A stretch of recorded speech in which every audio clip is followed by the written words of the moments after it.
ಈ ಸ್ಪೀಷೀಸ್ ಹೆಸರು ಏನಂತ ಹೇಳಿದಾಗ ಜಸ್ಟಿಸಿಯ ಟೈಪು, ಆದರೆ ಅದನ್ನು ಇನ್ನೊಂದು ಫ್ಯಾಮಿಲಿ ಮಾಡಿದ್ದಾರೆ ಈಗ. ಅದ್ರ ಹೆಸರು ಏನಂದರೆ ರುಂಗಿಯಾ ಅಂತ ಕಾಣುತ್ತೆ. RUNGIA.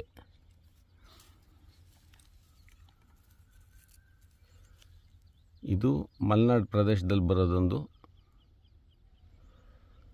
ಲ್ಯಾಟ್ರೈಟ್ ಬಂಡೆ ಕಲ್ಲು ಇಟ್ಟಿಗೆಗಳ ಮೇಲೆಲ್ಲ, ಮತ್ತು ನೆರಳಿರೋಲ್ಲಿ ಸ್ವಲ್ಪ ತಂಪಿರೋಲ್ಲಿ ಮಾತ್ರ ಕಾಣೋದು ಸಣ್ಣ ಗಿಡ.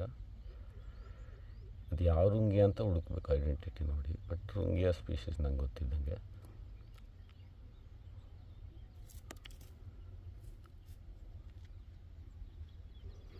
ನೋಡೋಕ್ಕೆ ಮಾತ್ರ ತುಂಬ ಚೆನ್ನಾಗಿದೆ ಕರೆಕ್ಟಾಗಿ ನೋಡಿದರೆ.